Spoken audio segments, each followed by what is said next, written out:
Communications. How can you keep employees informed? What can be done to improve morale and ease the workday tensions of today's assembly line? What kind of house organ will employees make use of in our modern age of electronic media? Is there a means available which can help create a better relationship between the worker and the corporation, or labor and management? These are questions which can be asked by industry today, and are some of the questions which management at the American Motors manufacturing and assembly plants in Kenosha, Wisconsin, asked themselves early in 1971. With a labor force that extended well beyond the Kenosha city limits, south into Illinois, and north to the Milwaukee metropolitan area, with approximately 14,000 employees working day and evening hours, how could they possibly be reached? The usual printed publication or company newsletter didn't seem to be the answer. People today are used to hearing news on the radio, and the majority, it has been found, receive most of their news from the television set in their home. In fact, more people watch television today than any other media. The decision was made to make use of this fact and provide the employees in the plant with radio and television.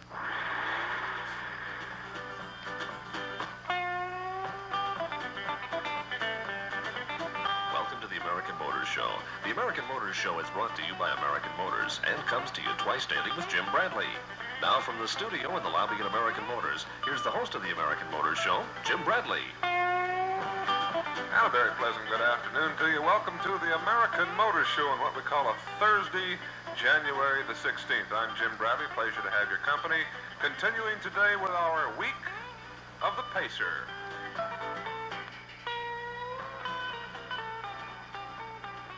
The American Motors Show began broadcasting from a studio in the plant over the local radio network at two different time spots, in the morning as employees are on their way to work, and in the early evening as they leave from the day shift and others are arriving for the night shift. American Motors News is featured before it usually hits the newspaper, and the employee hears it first over his car radio or at home. The show features employee requests for birthday and anniversary wishes to friends and family, music and community interest announcements, weather reports, and interviews with plant, community, or other personalities. Since the broadcast began in March of 1972, the American Motors Show has become one of the most popular programs on the local radio station. A new studio for the show was included in the remodeling of the main office lobby in April of 1974. The one-man radio show is hosted by Jim Bradley, manager of broadcast communications in the Kenosha Public Relations Department of American Motors. During the workday, employees in the plant can keep up on what's happening and be entertained by viewing television during their lunch periods.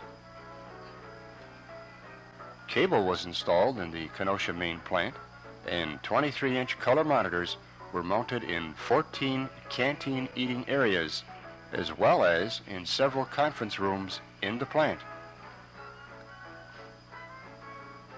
On March 29, 1972, American Motors Television began broadcasting over the closed-circuit television system. The noon 30-minute program was extended to 2 more showings on the night shift 3 weeks later.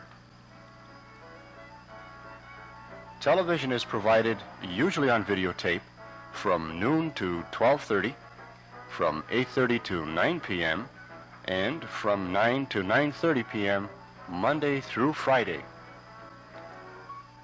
Space was provided for producing programs, and the distribution equipment was installed in the plant training department.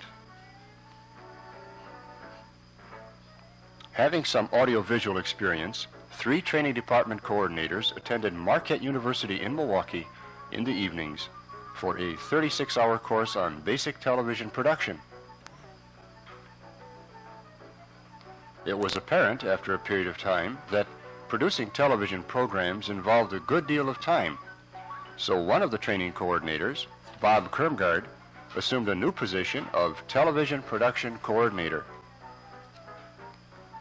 Bob is responsible for all video production at the Kenosha plant, although help is provided by other training department personnel when needed.